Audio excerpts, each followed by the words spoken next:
bienvenue sur le podcast Innover en Wallonie. La Wallonie, c'est cette région de Belgique où il y a autant d'idées ingénieuses que de trous sur les routes. Je suis Sarah Tillens, chargée de communication pour Innovatech. Au quotidien, on aide les entreprises à développer des innovations techniques. Au travers de ce podcast, je pars à leur rencontre. Eh bien, je suis aujourd'hui dans l'entreprise Nonet à Floref avec Aurélien Nonet. Ça ne s'invente pas, c'est le nom même de la société. Aurélien, bonjour. Bonjour. Alors, s'il y a le nom qui est le nom de la société, je suppose qu'il y a un lien familial. Oui, tout à fait, il y a un lien familial. On est la 3e génération, une entreprise qui a été créée par mon grand-père il y a 60 ans. On a fêté les 60 ans l'année passée. Et maintenant, la 3e génération a repris les rênes de l'entreprise. Et c'est mon cousin Simon qui est à la tête de nos différentes sociétés. Et on est, il faut compter parce que ça commence à faire beaucoup, pas mal de Monsieur Nonet et de Madame Nonet, presque, on est 8 ou 9 en tout. Dans la société. Oui. Ah oui, donc c'est vraiment une entreprise familiale. Tout à fait, oui. Et quand on arrive à l'accueil, qu'on dit bonjour, j'ai rendez-vous avec Monsieur Nonet, oui, c'est ça. C'est pas toujours évident. Il faut dire le vrai nom. Et ça, tout le monde s'entend bien dans la famille? Tout le monde s'entend bien. Chacun a son domaine de compétences et d'expertise. Et ce qui fait qu'on arrive à tous travailler ensemble très très bien. Donc on va expliquer un peu, évidemment, après, pour ceux qui nous écoutent, c'est évidemment ce que fait l'entreprise. Donc on est en plus du chantier, de l'aménagement extérieur. Ouais. Donc nous on est dans la construction, on fait tout ce qui est autour des bâtiments. Quand on rentre dedans, c'est uniquement pour la démolition. Donc on a deux grands secteurs qui sont soit le chantier et le recyclage. Le chantier, c'est fait avec la casquette Nonet, donc aménagement public et privé, aménagement d'abord de places publiques. On travaille pour le grand éolien, on arrive sur les champs, on va faire les chemins d'accès, faire les plateformes, les terrassements, poser les câbles électriques pour les éoliennes, faire les essais de sol pour s'assurer que les grues de montage puissent venir monter les machines. On travaille beaucoup pour la distribution d'eau. Mais ça on en reparlera un petit peu plus tard. On fait des surfaces sportives et alors en recyclage on a 2 centres de recyclage, un à Floref et un à Wanlin où on va recycler les matériaux de construction. Ok, donc on est dans le domaine de la construction, du chantier de manière large. D'ailleurs, ici je suis, chez vous, il y a des camions un peu partout, oui, déjà ici. Hein. Oui, c'est ça. Ici, on est vraiment dans les bâtiments administratifs avec l'atelier mécanique qui est accolé dans le même bâtiment. Et à 20 mètres un peu plus loin, c'est l'entrée du centre de recyclage. Et donc, on a dans notre dos des camions qui vont aller et venir tout au long de notre discussion. Il y a combien de personnes chez Nonet ? Alors, ça dépend un petit peu comment on compte. Ça dépend un peu comment on compte, mais on est 160, 170 personnes. Oui. Plus encore quelques sous-traitants qui travaillent avec nous toute l'année. Ouais, donc une belle société de la région de Namur. Oui, tout à fait. Alors, toi, mis à part que tu t'appelles Nonet et donc que tu es de la famille, qui es-tu ? Est-ce que tu peux me faire un bref descriptif de qui tu es, de ton parcours finalement pour arriver jusqu'ici? Alors moi j'ai une formation d'ingénieur industriel en électromécanique et je ne voulais pas rejoindre l'entreprise et faire ingénieur construction parce que c'était pas du tout ça qui me bottait. Par hasard, je suis rentré dans la recherche à l'université de Namur après avoir été diplômé.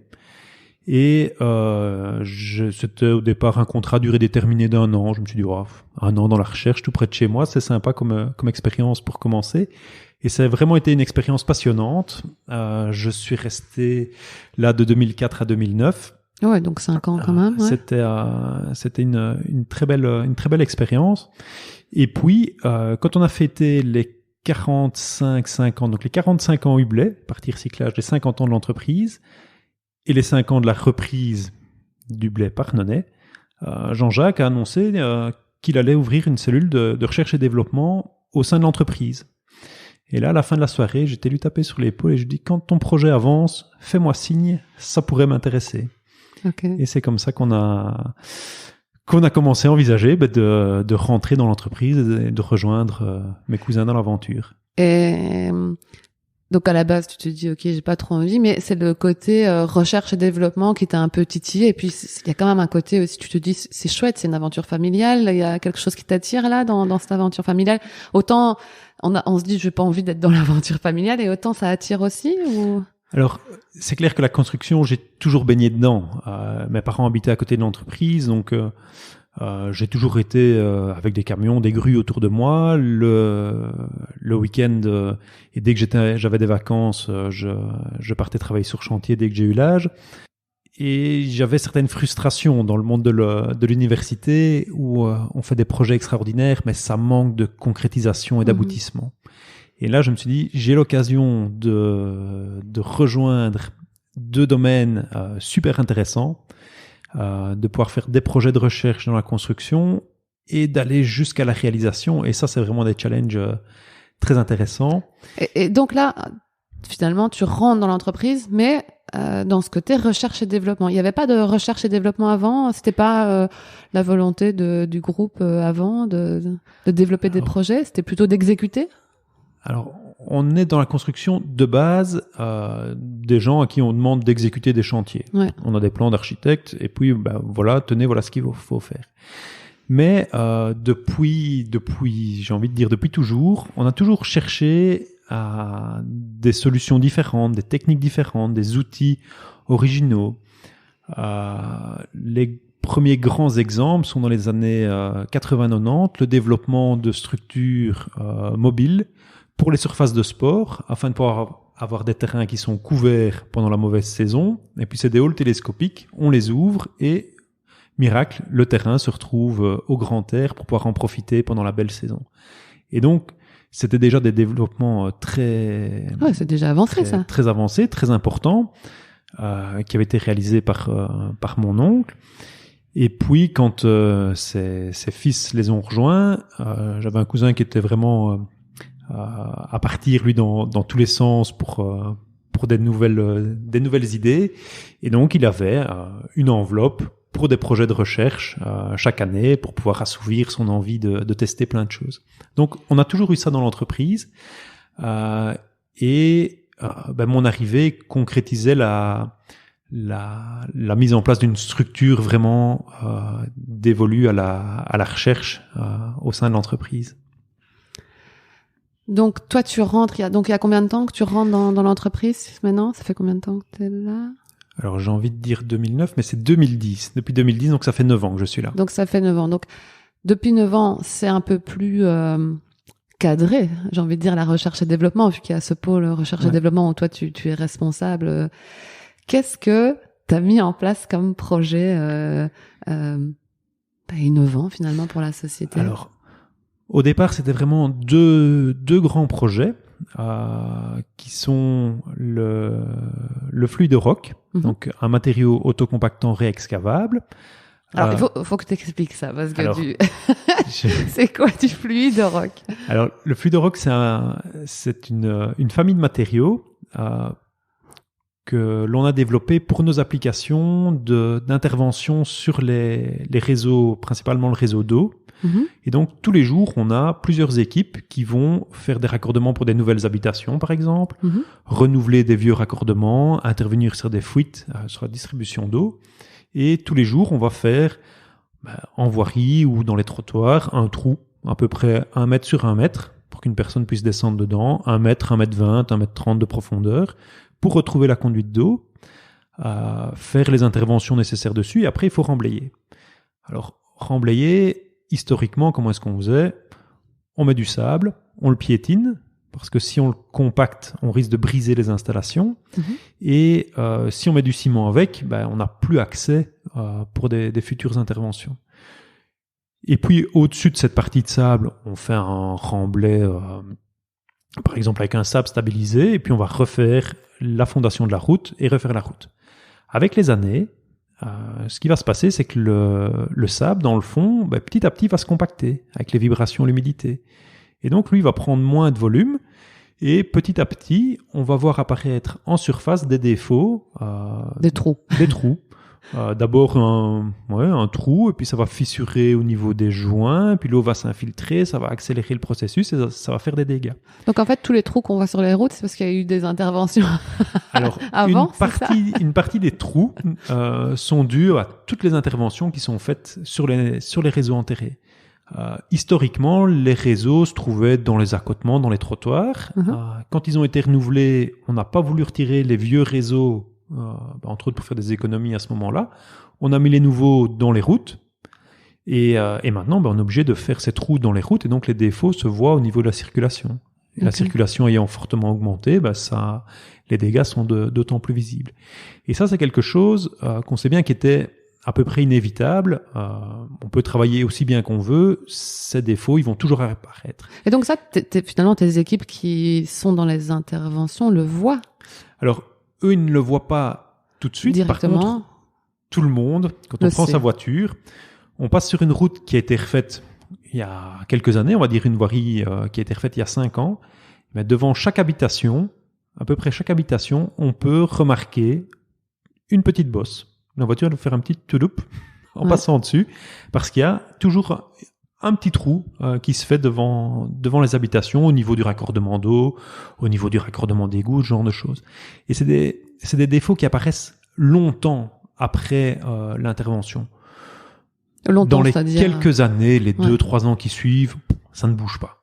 Ou ça bouge très peu, c'est pas un problème. Par contre, si on regarde après 5 ou 10 ans, là, ça commence à arriver, et c'est un moment où la voirie, elle commence à avoir un petit peu d'âge, à être un peu plus fragile, et donc, c'est des défauts c'est des dégradations qui commencent vraiment à devenir visibles et importantes. À ce moment-là, on refait la route, quoi. À ce moment-là, il faut refaire la route, parce que c'est vraiment problématique. Et ce qu'on voulait, nous, c'était se dire, tiens, nos interventions, on va pouvoir les garantir, et les garantir à très long terme, en utilisant un matériau qui n'aura pas ce problème de compactage à moyen ou long terme, mais qui permettra toujours d'avoir accès au réseau mis en place. Parce qu'on sait que d'expérience, ça arrive très souvent qu'à un endroit, il va falloir revenir par la suite pour renouveler un raccordement, pour en rajouter un, pour intervenir sur une fuite. Il y a beaucoup de raisons. Donc ça doit être un super remblai de trous, mais qu'on peut refaire un trou dedans, en gros. Voilà, tout à fait. Il faut pouvoir retourner dedans, le réexcaver manuellement, sans que ça ne fasse des gros blocs, sans qu'il ne faille utiliser un marteau-pic et risquer d'abîmer les installations qui sont prises dedans.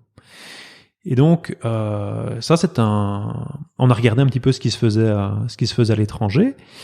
On a trouvé différentes choses intéressantes. On a développé un premier produit qu'on fabrique dans nos centres de recyclage, qui est transporté en camion mixeur, qui fonctionne très bien. Il va pouvoir remblayer tout le trou.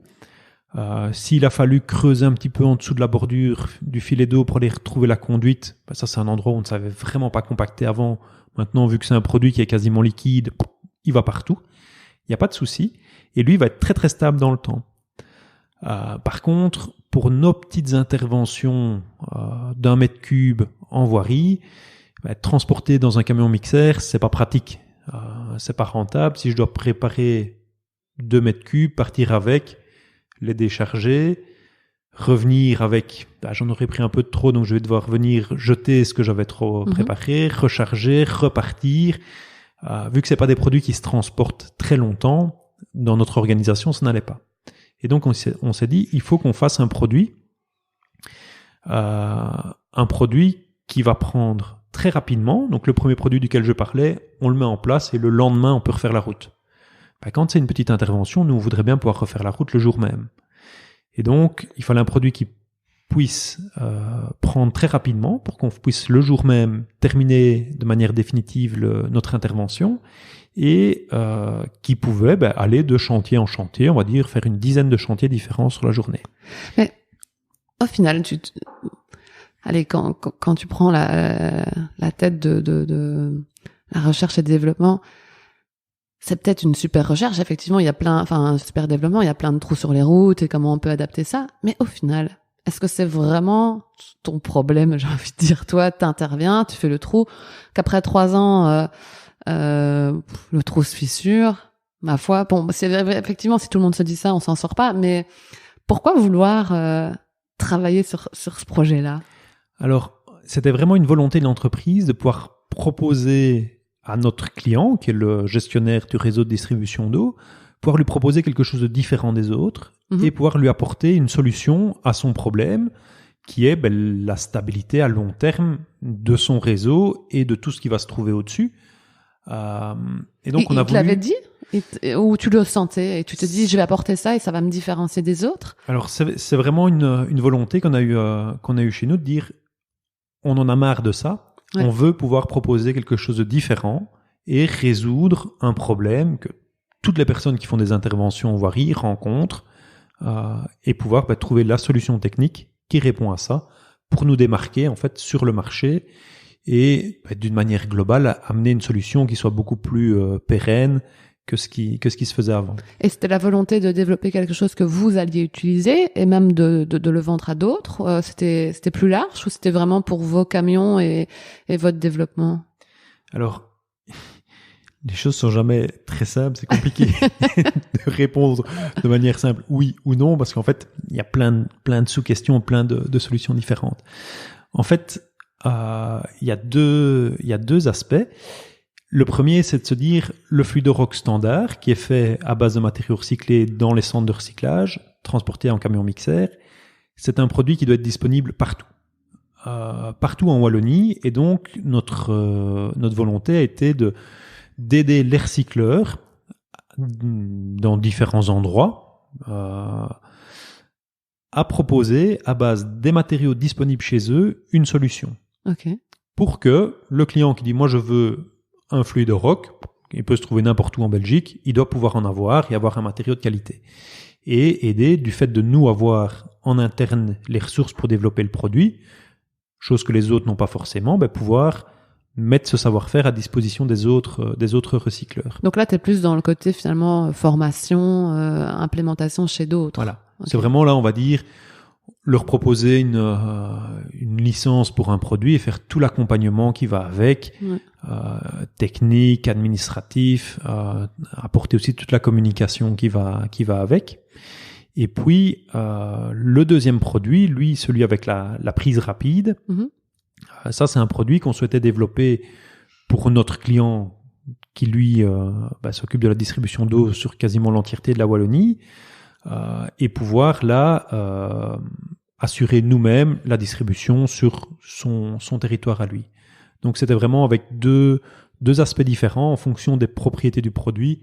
D'un côté, que le produit puisse se développer et être utilisé partout, et d'un autre côté, pouvoir assurer la qualité de nos marchés, d'acquérir peut-être des nouveaux marchés, mais surtout de pouvoir déployer cette technique sur un plus grand territoire. Et donc celui à prise rapide, là c'est dans un camion ici, et c'est vous pouvez faire l'intervention que ce soit à Arlon ou à Tournai, quoi. Nous on vend des mètres cubes et justement, alors que tout le monde d'habitude dans ce genre de technologie, on vend par multiple d'un camion complet. Nous, on peut venir faire 4 brouettes s'il faut, ou 7, 8, 9, 10 mètres cubes d'un seul coup. Et puis le camion va aller sur un autre chantier, sur sa journée, va faire une dizaine d'interventions différentes. Ok, donc l'idée c'est vraiment, la société fait une intervention pour les eaux, et puis hop, on appelle Allo Fluidorock ici à la rue la rue des Artisans à Floref, il y a un trou, venez le reboucher, quoi. Ouais, tout à fait. Okay. Et en fait, vu que le produit a une spécificité d'avoir un temps de prise très court. C'est quoi très court? Ça veut dire qu'en fait, on a quelque chose qui est liquide comme de la soupe. C'est un mélange de sable, gravier et d'un ciment spécial qu'on a breveté. Au départ, c'est liquide, ça coule et ça se met bien partout. 10 minutes après, on marche dessus. Immédiatement, le camion, on va lui faire une fondation à prise rapide et un revêtement provisoire à prise rapide. Et dans la demi-heure, on peut recirculer avec des camions, des voitures, des autobus sur la réparation provisoire. Ouais, donc ça permet vraiment d'ouvrir la circulation, enfin de faciliter la mobilité, quoi, pour réouvrir. Tout à fait. C'est vraiment éviter de bloquer des voiries le temps que le matériau prenne pour pouvoir limiter l'impact sur la circulation. Ça a deux aspects, c'est permettre une meilleure mobilité et une meilleure sécurité parce qu'un chantier qui doit rester balisé la nuit ou le week-end, c'est une source potentielle d'accident et c'est une chose qu'on souhaite éviter. Combien de temps donc ça, c'est ton premier projet presque, quand t'arrives, ton premier gros projet, finalement, c'est le gros projet aussi de Nonnet, de développement en interne de A à Z, ça. Ouais, c'est ça. Ça a pris 2-3 ans pour développer les deux formulations et puis encore plusieurs années après pour pouvoir l'implémenter complètement et démarrer effectivement la production de Fluidorock Flash en 2015. Tu t'attendais à ce que ça prenne autant de temps? Pas du tout. Tu pensais que ça allait faire Pas du tout.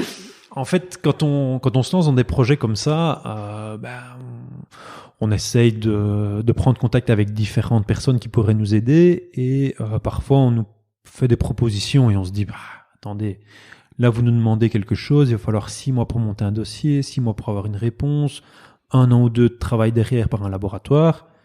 Je vais le faire moi-même, j'irai plus vite. En effet, on le fait soi-même, on va plus vite. Mais au bout du compte, on se dit il y a peut-être des choses, des aides ou des supports comme ça, desquels on aurait pu profiter parce que le timing complet était complètement différent de ce qu'on aurait espéré au départ. Et t'as pas eu, tu vois, quand tu développes ce projet, à un moment donné, là, se dire, est-ce que vraiment ça va marcher?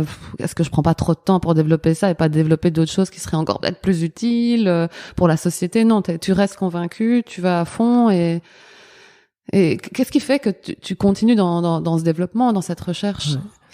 En fait, il y a plusieurs aspects quand on dit développement d'une solution. Il y a l'aspect purement technique, technologique.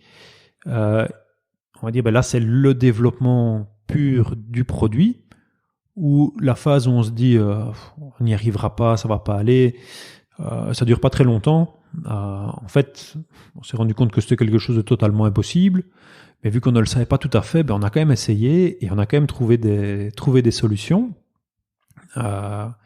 Et c'est là qu'il y a le petit côté amusant de se dire qu'une PME qui faisait un peu plus d'une centaine de personnes à ce moment-là, elle se met à déposer des brevets sur des liants, alors que dans le monde, il y a beaucoup de monde qui travaille sur des sujets similaires, et se dire que personne n'avait trouvé une manière telle de solutionner ce problème-là, c'est quand même quelque chose de vachement... tu te dis, là c'est le cocorico quand même, quoi. C'est quand même beaucoup de fierté et très enthousiasmant.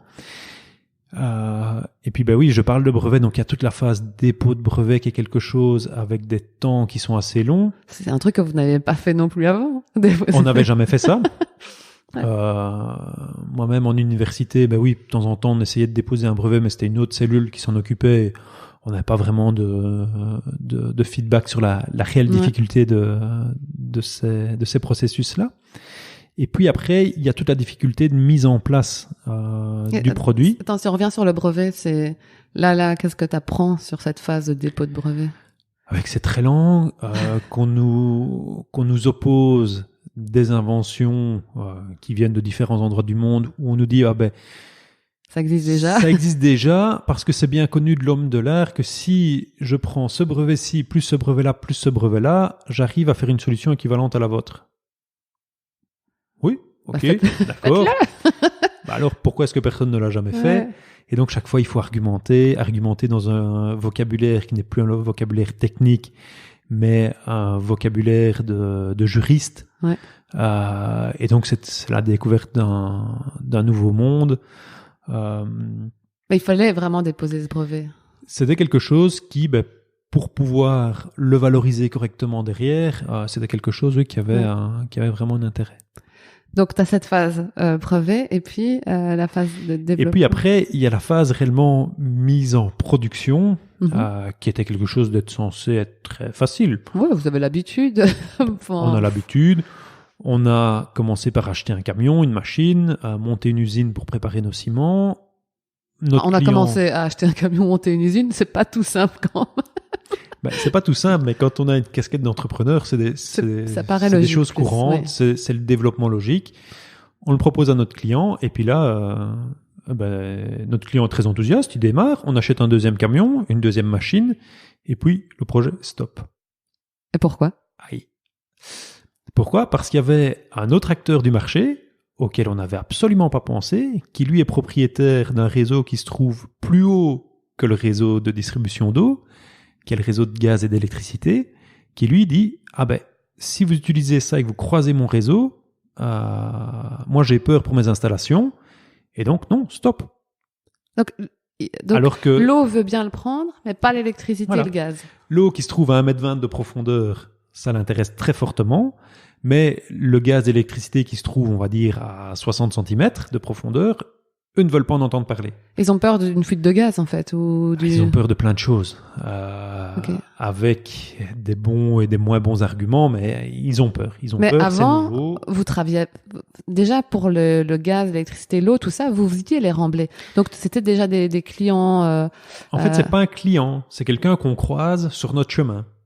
Oui, mais traiter les trous, vous le faisiez déjà avec du remblai Mais d'avant. avant, on mettait un sable avec du ciment. Et là, voilà, tu savais, ça posait pas de problème. Et là, tu arrives avec la solution, mais c'est plus rapide, c'est plus facile, tout ça. Ouais. Et là, on change pas. Ouais. Et là, stop, on ne veut pas.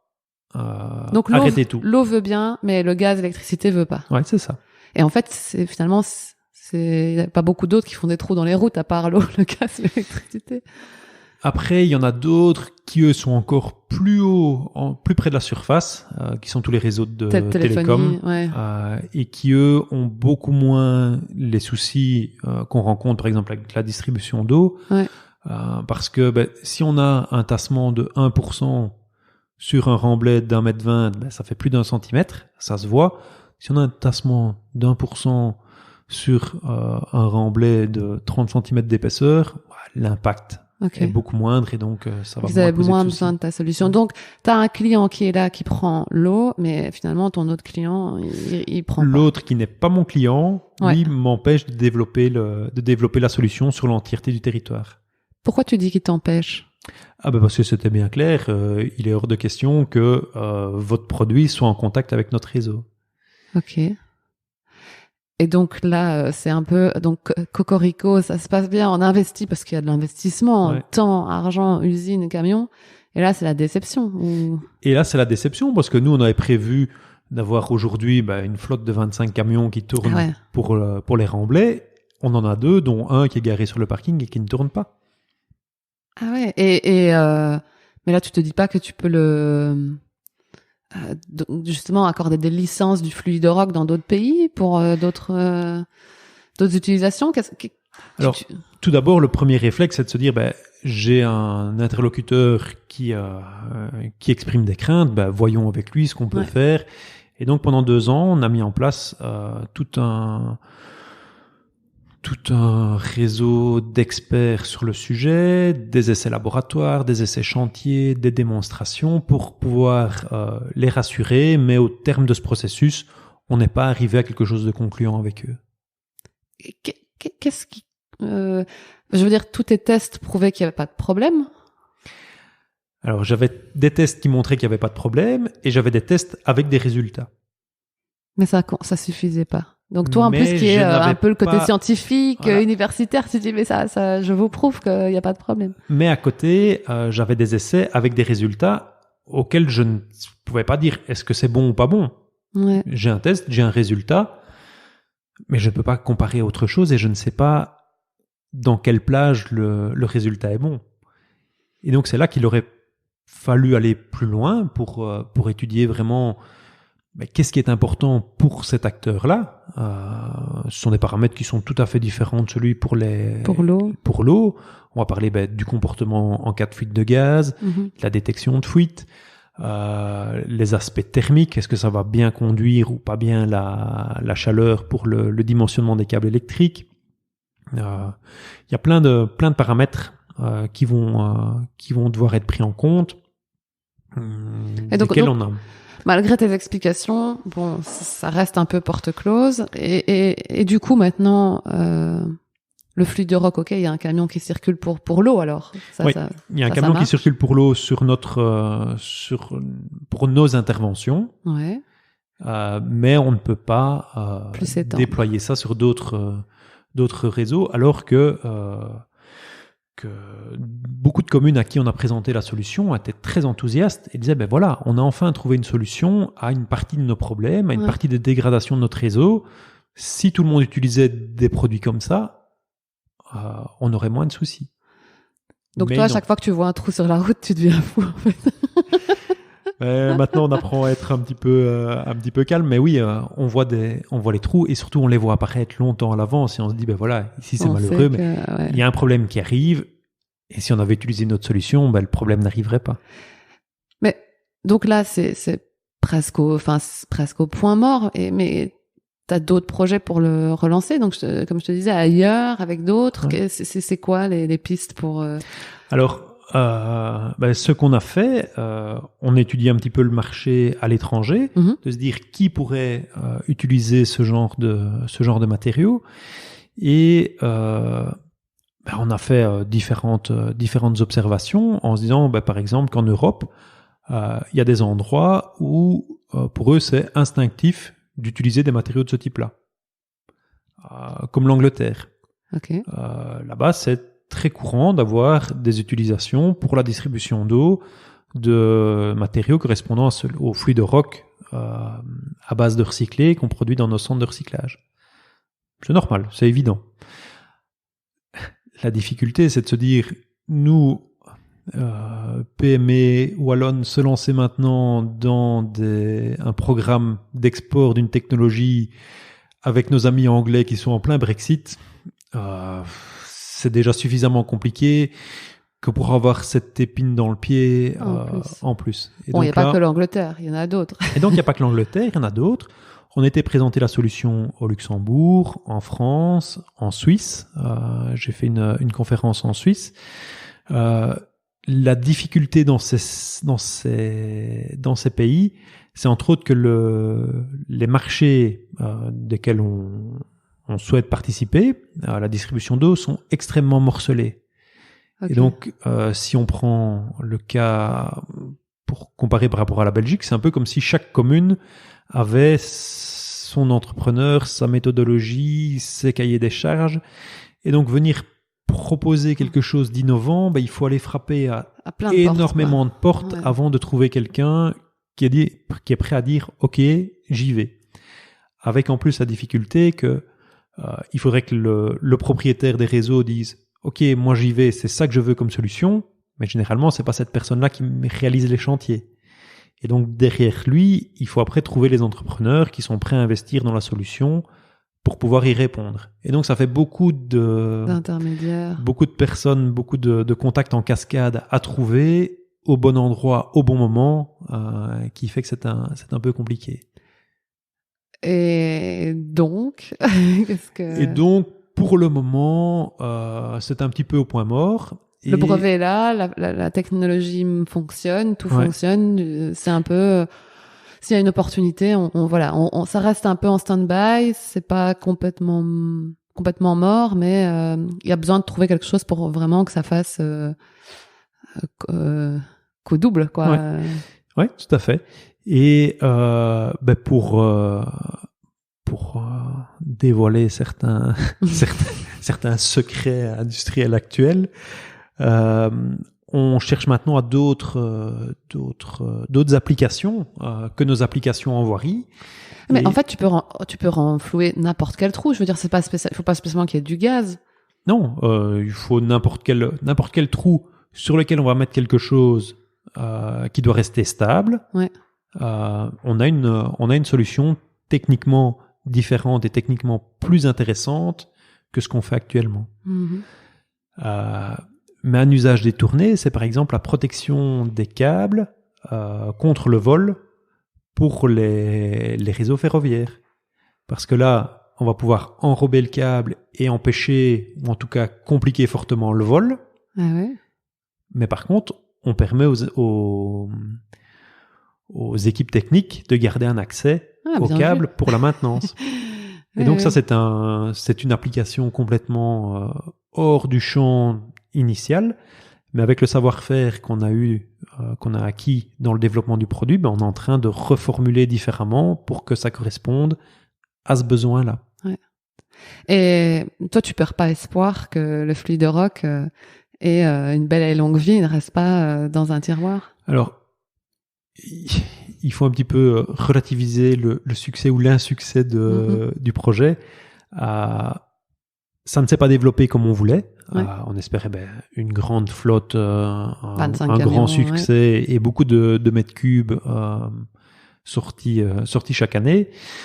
Ça reste quand même un produit qu'on utilise chez nous en interne et qui a ses applications qui sont beaucoup moindres que ce qu'on aurait espéré, mais qui est pour nous quand même une solution, une corde à notre arc. Et qui vous différencie quand même. Qui nous différencie, qui permet de proposer un travail de meilleure qualité. Et puis, en fait, le fait de rentrer dans cette démarche nous a obligés à changer totalement notre organisation. Parce que précédemment, on pouvait avoir des équipes qui faisaient l'ensemble des interventions elles-mêmes. Elles étaient tout à fait autonomes, elles arrivaient, elles faisaient le terrassement, le raccordement, le remblai, une réfection provisoire, et puis ils partaient. Et puis on pouvait, dans la semaine, dans les 15 jours, renvoyer une deuxième équipe, faire la finition. Faire la finition et la réfection définitive. Avec la solution Fluidorock, il a fallu augmenter fortement notre réactivité, et donc on a changé notre organisation en interne, et on a maintenant une logisticienne qui gère le planning des différentes équipes d'intervention pour que ça se coordonne mieux, quoi. Ouais, pour pouvoir coordonner mieux. Et donc, au lieu d'avoir une échelle de temps de quelques jours qui peut s'étaler sur 1 à 2 semaines, maintenant on est capable de tout faire dans les 24 heures. Ouais, donc au final, c'est tous ces effets de bord de cette innovation qui te permettent d'améliorer, par exemple ici, clairement ta logistique. Oui, voilà. Et donc, quand on se dit, on n'a pas atteint les objectifs qu'on aurait pu se fixer à un moment, de l'autre côté, il y a beaucoup d'effets des dégâts collatéraux positifs. Positifs qui ont permis de remettre en question notre organisation, de développer des nouveaux outils et de progresser sur d'autres domaines. Et puis ça vous a mis dans une démarche vraiment, une démarche d'innovation, de développement de produits propres à refaire du coup. Qu'est-ce que tu ferais? À refaire, je le ferai différemment. On a fait une formation Lean pendant l'été il y a 2 ans, où on nous a vraiment montré l'intérêt de faire les choses de manière le plus simple, d'aller directement au contact du client, d'aller directement dans des ventes d'un produit qui n'est pas encore optimal, mais qui a déjà certaines fonctions de base, et puis de pouvoir le tester, de pouvoir avancer comme ça. Nous, on s'est d'abord dit, on va acheter des camions, des machines, monter une usine, et puis le marché suivra. Alors qu'en fait, on aurait probablement on aurait pu fonctionner de manière tout à fait différente, en vendant d'abord une solution et la tester sur chantier en bricolage, en version bricolage, et puis lui permettre de se développer plutôt que de faire les choses dans l'autre sens. Tu veux dire, tu aurais d'abord dû aller voir le client gaz, électricité, et lui demander si il allait accepter, quoi. Ici, c'est typiquement là un acteur qui n'était pas un interlocuteur qui est arrivé en cours de route. Ouais. Donc lui, c'est vraiment dans une analyse des... Après, c'est facile de dire, j'aurais dû. Allez, cette formation en ligne, ça te permet d'un peu de renverser la manière habituelle d'aborder les sujets, et c'est ce qu'on essaye de faire pour d'autres applications. Ce qu'on a fait, c'est il y a 2 ans, mon département recherche et développement, qui était un petit peu empêtré avec ce projet Fluidorock et d'autres projets, on l'a fait basculer, on a changé de nom, on a changé de philosophie, en passant sur département innovation et solutions. Okay. Pour être beaucoup plus orienté vers des petits succès immédiats et les cumuler pour pouvoir avancer dans le bon sens. Donc tu transformes recherche et développement en innovation et solutions, c'est Ouais, ça? c'est ça. Ouais, t'es plus branché marché, quoi. Branché, il faut que ça concret. Voilà, concret. Ne pas avoir peur d'y aller par des moyens très simples et de voir comment ça se développe. Et puis après, on complexifie par la suite. On rajoute différentes couches, on élargit le scope du projet initial, mais vraiment pouvoir trouver des solutions à nos problèmes quotidiens d'aujourd'hui et déjà imaginer ceux de demain. Donc tu veux dire, tu bricoles un petit truc comme ici par exemple pour le Fluido de Rock, t'aurais pu bricoler un petit bazar, leur montrer et voir plutôt que d'arriver au produit totalement fini, parfait, qui était avec les camions où l'usine était faite, quoi. Ouais. Alors ça c'est schématisé, quoi. De nouveau, c'est schématisé parce que dans le développement Fluido Rock, on a quand même passé par différentes étapes, des pilotes où on produisait seulement des quantités à l'échelle laboratoire et puis à l'échelle de quelques brouettes. Puis on a loué un premier camion pour essayer et puis on a avancé. Donc il y a quand même eu certaines étapes, mais il a manqué probablement des analyses et des go-no-go en cours de route. Ouais. Mais on était quand même déjà dans une certaine démarche lean et efficacité. Moi, ce que j'aime bien quand même raconter dans le développement du Fluido Rock, le cœur de la technologie, elle est dans le liant. Et le liant, le moment où j'ai fait le plus de progrès rapide dans le développement, c'est quand j'ai utilisé des gobelets en plastique et des petites cuillères. Parce qu'en fait, dans le laboratoire, je faisais mes mélanges, et au lieu d'utiliser des matériels de laboratoire calibrés avec des procédés classiques, maîtrisés, chronométrés, en fait, en le faisant à la petite cuillère, mes mélanges, vu que j'ai quelque chose qui prend extrêmement vite, mais j'ai pu vraiment suivre et sentir. Si ta petite cuillère, elle prenait. Si la petite cuillère, en fait, si dans une minute, en mélangeant, j'arrivais à mélanger jusqu'à la fin, ou si c'était pris avant. Si c'était pris avant, c'était tant mieux. Quand j'ai voulu faire la même chose dans des laboratoires, on va dire classiques, j'aurais donné mes formulations, et en fait, ils n'ont pas réussi à reproduire les résultats, parce que pour fonctionner dans leur malaxeur où ça devait tourner pendant 3 minutes, en fait, ils devaient mettre tellement d'eau qu'ils avaient loupé, ils étaient passés à côté des points intéressants. Okay. Ouais, et donc c'est vraiment le fait de pouvoir développer avec des moyens très simples. Du bricolage qui peut permettre d'avancer, quoi. Qui m'a permis d'avancer là très très vite. Et donc là, je pouvais tester des dizaines et des dizaines de formulations par jour, là où les procédures labo classiques nous auraient permis d'en tester 2, 3, 4. Et donc du coup, à tes équipes, maintenant, tu as fait une pièce bricolage ou qu'est-ce que t'as changé dans notre labo où on continue à développer des liants, on a toujours des gobelets, on a toujours des petites cuillères, et on a évolué. Au lieu de mélanger avec des petites cuillères, on a pris une petite foreuse sur batterie où on a mis un fouet de batteur de cuisine qui en fait donne un résultat très bien. C'est super pratique, c'est très facile à nettoyer, à utiliser et en fait on fait avec ça beaucoup plus de choses de nouveau que si on voulait utiliser. On est aussi équipé pour l'étape suivante avec du matériel qui répond à des normes, qui utilise certains processus pour nous permettre de vérifier ce qu'on fait et de le maîtriser. Mais on a toujours la première base. Et c'est dans des gobelets. Maintenant, on a investi dans des gobelets un peu plus gros. C'est plus des bêtes gobelets de bière qu'on récupérait de nos événements, de nos salons. Mais on a toujours cette souplesse et pour garder cette rapidité de test et de sentir si, tiens, est-ce que ma formulation, je vais dans le bon sens ou pas. Tout ce qui est Fab Lab, tu vois, ça te plaît aussi, du coup, c'est un peu cette... Oui, on est complètement dans ces démarches-là. Ok.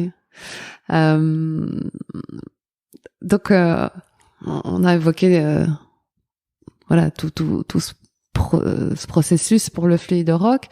Et donc, à refaire, tirer plus vite, tirer plus en méthode lean.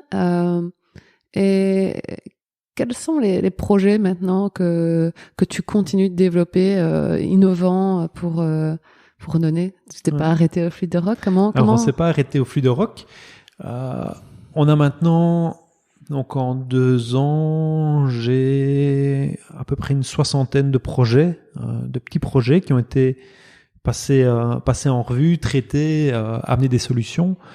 On a commencé à ce moment-là à travailler sur tout ce qui était énergie, en se disant tiens, on est quand même un gros consommateur d'énergie, qu'est-ce qu'on pourrait faire pour diminuer notre impact sur l'environnement, ce qui a amené à l'installation de panneaux photovoltaïques, à diminuer les besoins en éclairage.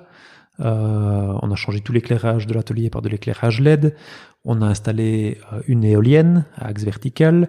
On a fait des choses très simples. C'est rajouter des fermes-portes, rajouter des minuteries pour pouvoir baisser notre consommation. Et donc, c'est innover finalement pour l'entreprise. Là, innover pour l'entreprise. Ça a été s'intéresser à toutes les nouvelles technologies, exosquelettes, drones, impression 3D béton.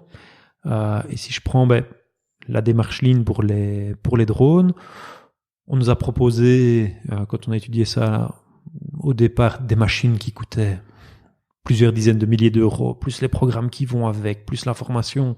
Les drones, c'est pour faire quoi? Des photos de tes chantiers ou... Alors, c'est pour faire des relevés 3D des chantiers par photogrammétrie. Donc, en fait, on prend toute une série de photos.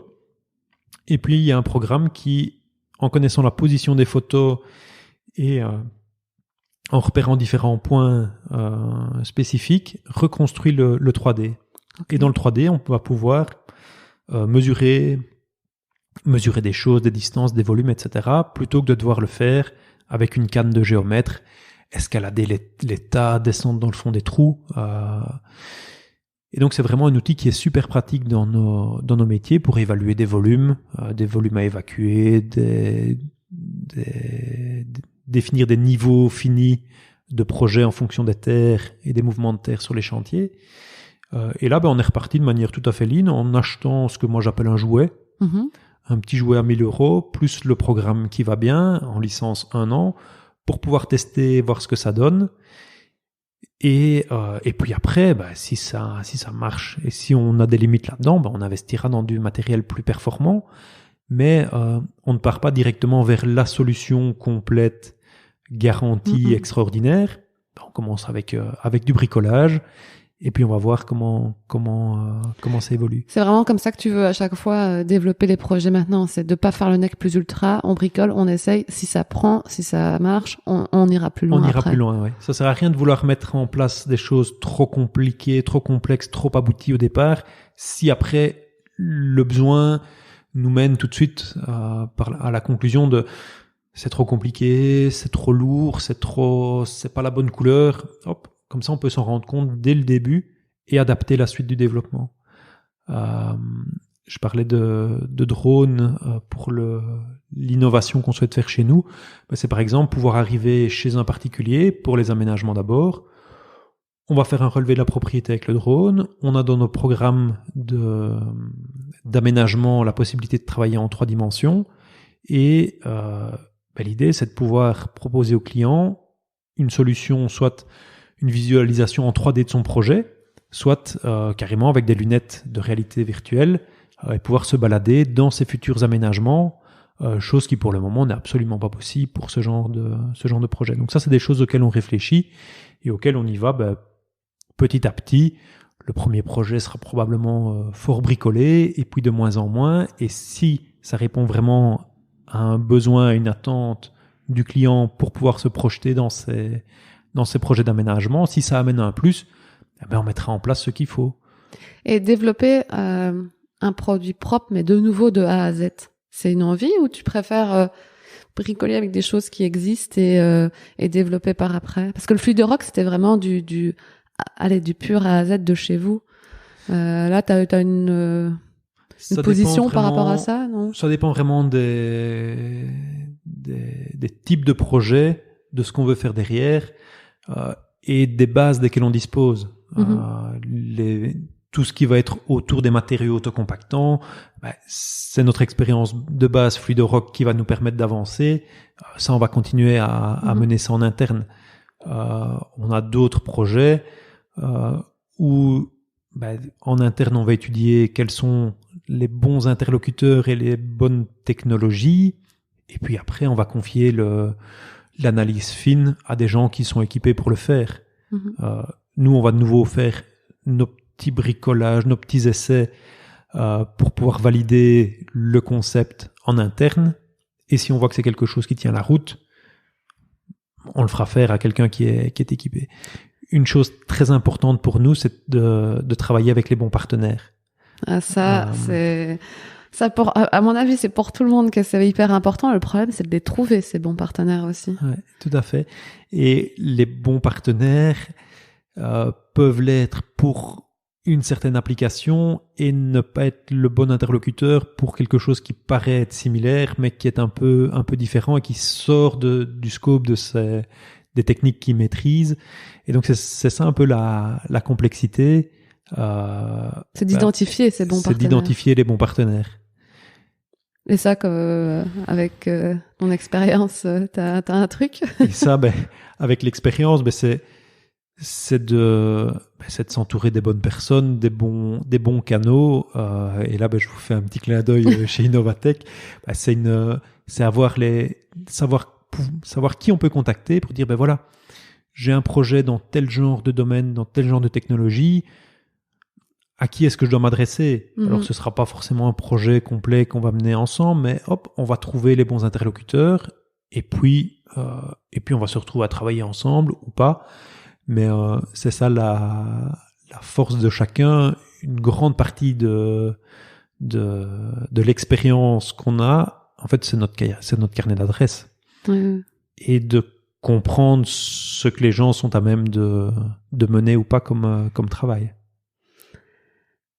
Tes clients, justement, tous les gens que tu rencontres, comment ils perçoivent ce côté innovation que vous avez est-ce que tu remarques que ça te différencie vraiment d'autres entreprises? Et donc, du coup, si ça vous différencie vraiment, comment les gens ressentent ça? Alors, c'est quelque chose qui est un peu compliqué parce que on ne sait pas du tout chiffrer. C'est pas quelque chose qui se quantifie, qui s'objectifie. Comment est-ce que les gens nous perçoivent? On ne sait pas vraiment. Les gens voient nos bâches sur les chantiers, savent qu'on est présent dans la région. Mais les clients, tes clients même, qui savent que tu innoves, donc que ce soit avec des drones, des exosquelettes, etc., qui voient que peut-être vous êtes toujours sur le coup des dernières innovations. C'est quelque chose qui nous donne un aspect probablement positif et un look d'entreprise sympa. Et c'est quelque chose qui doit pouvoir nous servir en fait sur beaucoup d'aspects différents. C'est vrai que ça doit pouvoir nous servir pour nos clients, pour avoir une visibilité d'entreprise dynamique, d'entreprise innovante, d'entreprise qui maîtrise les outils qui sont demandés par nos clients pour leurs différents projets. C'est aussi intéressant en interne pour pouvoir montrer aux gens que, quelle que soit leur réalité, on cherche après des solutions pour leur permettre de travailler dans des meilleures conditions. C'est le cas des exosquelettes, par exemple. C'est le cas des exosquelettes. Donc, exosquelette, si tu sais expliquer, parce que je sais pas si tout le monde vraiment sait, c'est vraiment une aide sur chantier pour les ouvriers, finalement. Ça va les aider à, par exemple, porter des pierres plus facilement, etc. C'est comme une armure qu'ils vont mettre sur leur dos. Ouais. Alors, les exosquelettes, si on tape exosquelette sur Google, on va retrouver deux grandes gammes de produits. Des produits de nos amis japonais qui font des robots style Goldorak et Terminator. Nos amis américains qui vont faire des exosquelettes, eux ils sont vraiment côté Terminator, armés, pouvoir donner une force surhumaine aux gens. Mais tout ça c'est des technologies qui coûtent atrocement cher. Et bien souvent le bonhomme qu'on voit dans les vidéos, il a un gros crochet dans le dos, il y a un pont roulant au-dessus de lui qui est là pour le soutenir quand il trébuche et le ramasser. Et donc dans nos réalités chantiers, c'est pas du tout adaptable. Mm-hmm. Et là, on a trouvé un fabricant français qui vient du monde du cinéma et qui a développé des solutions pour porter les grosses caméras avec stabilisateur d'image qui pèsent beaucoup plus que ce qu'on a à même de porter à bout de bras pendant une journée. Tout à fait. Et qui, il y a quelques années, s'est dit, tiens, je pourrais modifier un petit peu mon design et proposer une solution pour la construction. Il a identifié le domaine. On a réussi à avoir contact avec eux, ce qui n'était pas forcément évident, à trouver un premier modèle qui nous paraissait convenir à nos besoins, qu'on a présenté lors de nos 60 ans à tout le personnel et à toutes les personnes qui ont pu participer avec nous à cet événement. Et puis on l'a mis à disposition des équipes chantier. Et là, c'est nos équipes. Ça, c'était l'équipe qui disait, ouais, enfin, où tu ressentais le besoin, enfin, tu voyais bien qu'elles avaient mal au dos ou des choses comme ça, ou? En fait, on a identifié plusieurs choses. On sait bien qu'on est dans des métiers lourds. Donc les gens, physiquement, souffrent sur chantier et travaillent dans des conditions qui sont difficiles. Et donc, c'est vraiment quelque chose de compliqué. On se rend compte que les carrières sont de plus en plus longues. On va se retrouver à devoir rester sur chantier de plus en plus longtemps, à des âges de plus en plus avancés, et il faut permettre aux gens de faire ça dans des bonnes conditions. Et donc, on est toujours à la recherche des bons outils, des bonnes machines, de ce qu'il faut pour permettre au travail de se faire correctement, mais il y a plein de choses qui doivent encore se faire tout à fait manuellement. Et là, l'exosquelette qu'on a trouvé, en fait, c'est un sac à dos avec un bras qui passe au-dessus de la tête de l'opérateur avec différentes articulations. Et au bout de l'articulation, on vient accrocher les outils. Et donc, celui qui avant devait travailler toute la journée avec une machine qui pèse 7, 8, 9 kilos à bout de bras pour faire de la démolition, par exemple, ben là, tout le poids est porté par le système sac à dos et tout est ramené au niveau des hanches. Et donc, le dos, les épaules, les bras ne servent plus qu'à guider la machine et plus du tout à la porter. Et donc avec ça, on pense pouvoir permettre primo aux jeunes de ne pas se blesser et à ceux qui ont déjà forcé dans leur carrière, à continuer à travailler dans des bonnes conditions le plus longtemps possible. Et c'est vraiment marrant la démarche dans laquelle ça nous a mis, parce qu'en faisant ça, on s'est rendu compte que même dans des métiers lourds, on peut travailler sans forcer, sans se faire mal, sans se blesser. Et donc, l'équipe démolition qui a directement adopté les exosquelettes dans toute une partie des travaux qu'ils font régulièrement, il y a un moment, ils sont venus me dire « Aurélien, tes exosquelettes, ça ne va pas. » Ah, mes exosquelettes, ça ne va pas. Explique-moi un peu. Oui, quand on travaille dans le panier d'une nacelle, déjà, on ne sait pas rentrer dedans avec l'exo sur le dos, il faut le retirer, rentrer, le remettre, c'est pas pratique. Et puis quand on travaille à deux, on se cogne les uns les autres, ça ne va pas. J'imagine les hommes avec avec les bras qui passent au-dessus de leur tête et qui se donnent des coups les uns les autres. Donc ils sont parfaits pour Halloween. Non, ça c'est pas réaliste. Et donc on s'est dit, mais là on n'a pas besoin de la mobilité parce qu'ils sont dans leur nacelle avec un panier qui fait 2 ou 3 mètres carrés. On peut faire un système fixe. Et donc là, avec eux, on a soudé une petite potence avec 2 articulations, au bout duquel on a mis un équilibreur de charge et qui vient soutenir l'outil devant eux. Et donc, de nouveau, ils ne doivent plus le porter. Et donc, c'est beaucoup plus confortable. Et en fait, ça, c'est quelque chose qu'on aurait pu faire il y a 10 ans. Ouais, c'est ça. Ouais, mais on n'y avait pas pensé. Parce que on est dans des métiers lourds, on travaille avec un ILTI, il faut le porter, c'est comme ça. Et est-ce que ça met les gens, du coup, dans des démarches allez, il y a des solutions qui peuvent exister, pensez-y. Est-ce que ça met l'entreprise un peu dans une démarche plus d'innovation, à chaque fois apporter des innovations comme ça?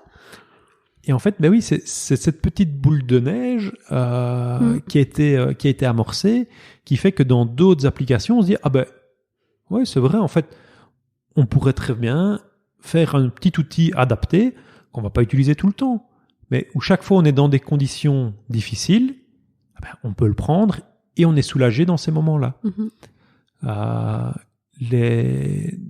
L'exosquelette, quand il était sur chantier la première fois, j'ai expliqué à une personne de l'équipe le lundi soir comment faire pour le régler, l'adapter au gabarit, comment accrocher les outils.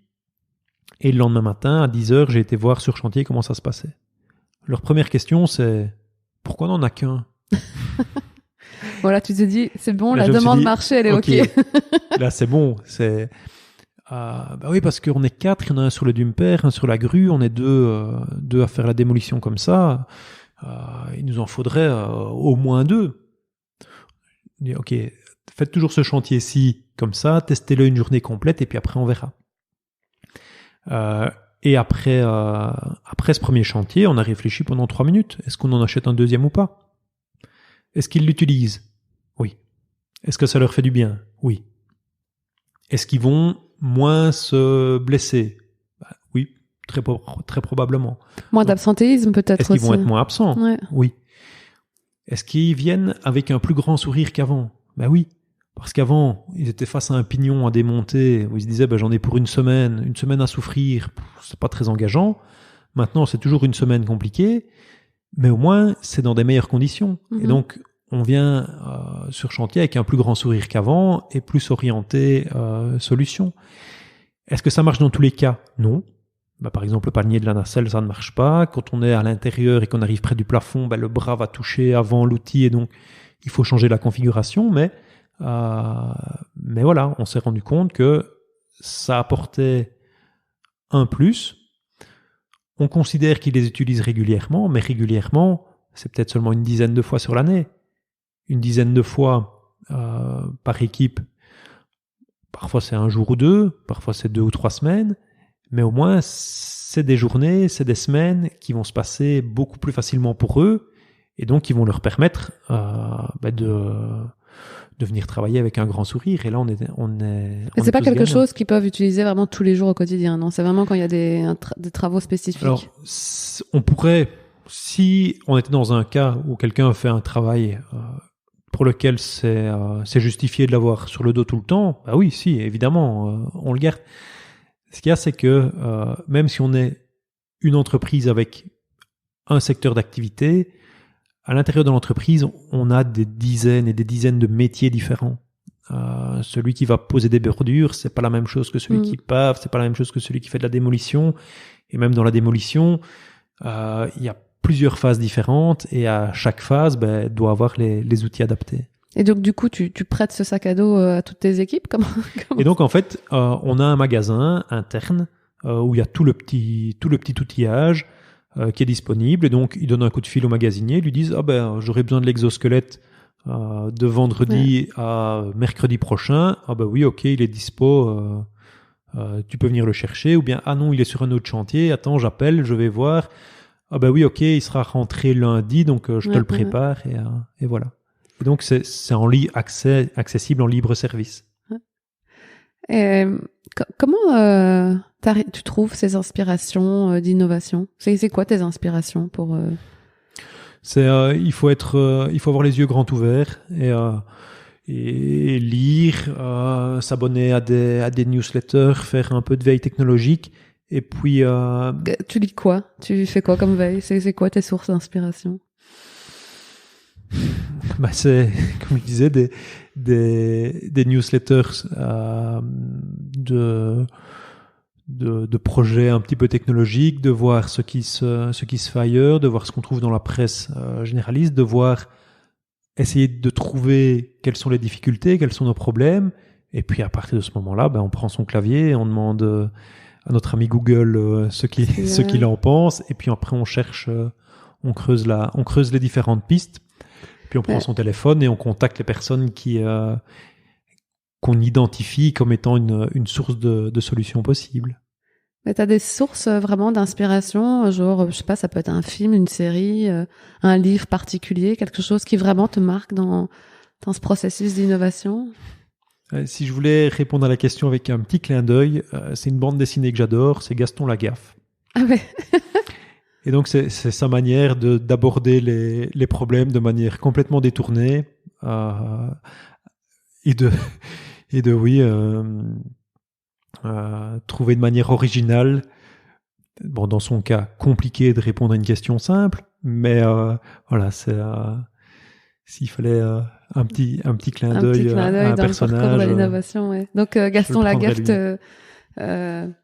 pas te définirait, mais t'inspire un peu, quoi. Oui, j'aimerais bien être aussi cool et détendu que lui, mais quand même avec un objectif de résultat un petit peu différent que le sien dans son traitement du courrier en retard.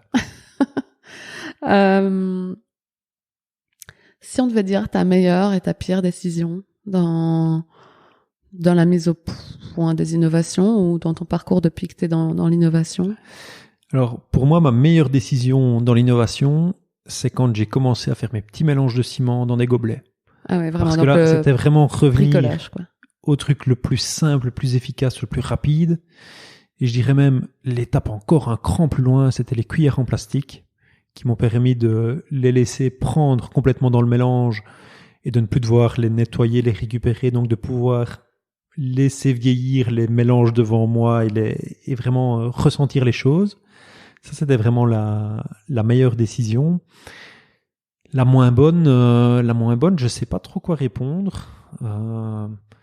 Ou même la moins bonne décision... dans ta vie générale, c'est quoi la professionnelle, restons dans le professionnel, mais ta moins bonne décision qui t'a peut-être appris. Alors j'ai pas vraiment de mauvaises décisions parce que j'assume toujours les choix qui sont faits et pour ne pas répondre à la question mais rebondir dessus, c'est quelque chose que j'ai découvert que j'ai vraiment découvert quand je suis rentré dans l'entreprise, c'est que arriver au bout, on y arrive toujours. On ne peut pas connaître l'échec il n'y a pas d'échec possible dans nos métiers. La seule chose qu'on ne sait pas au départ, c'est comment on va souffrir pour arriver au bout. Et donc, parfois, on a des mauvaises surprises comme ça. Mais arriver au bout, terminer le chantier, c'est de toute façon quelque chose qu'on fait. Et donc, c'est cette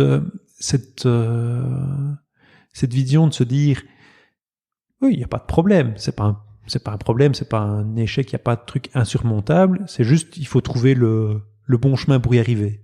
Ça, c'est quelque chose qui m'a marqué en arrivant ici.